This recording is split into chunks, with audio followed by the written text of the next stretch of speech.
Dictation शुरू होगी 5 second में।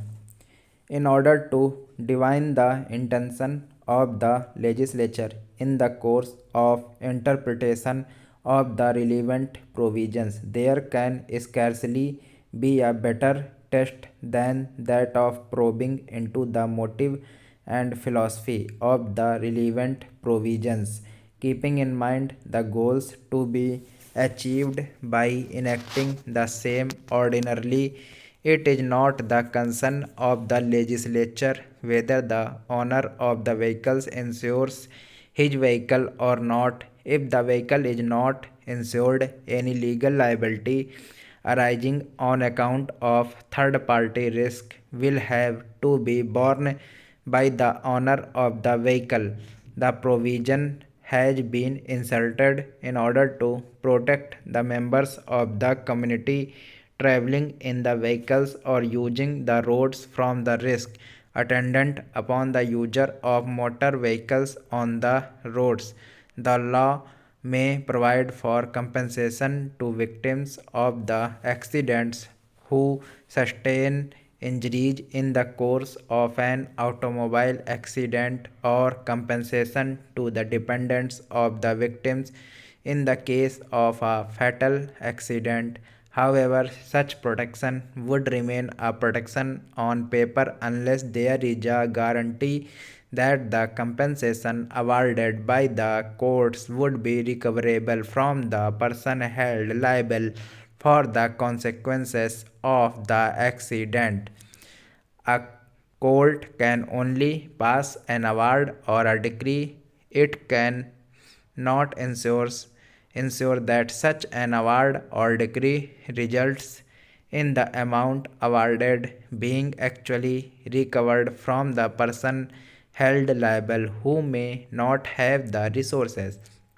To overcome this ugly situation, the legislature has made it obligatory that no motor vehicle shall be used unless a third party insurance is in force. To use the vehicle without the requisite third party insurance being in force is a penal offense. The legislature was also faced with another problem. In order to make the protection real, the legislature has also providing that the judgment obtained shall not be defeated by the incorporation of exclusion clauses other than those authorized by Section 96, and by providing that except and save to the extent permitted by Section 96, it will be the obligation of the insurance company to satisfy the judgment obtained against the persons insured against third party risk. In other words, the legislature has insisted and made it incumbent on the user of a motor vehicle to be armed with an insurance policy covering third party risks, which is in conformity with the provisions enacted by the legislature.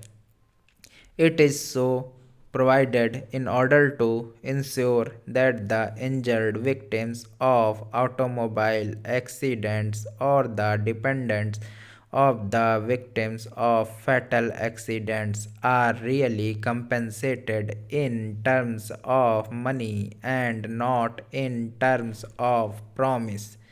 Such a benign provision enacted by the legislature, having regard to the fact that in the modern age the use of motor vehicles, notwithstanding the attendant hazards, has become an inescapable fact of life, has to be interpreted in a meaningful manner which serves rather than defeats the purpose of the legislation. The provision has therefore to be interpreted in the twilight of the aforesaid perspective. Thank you.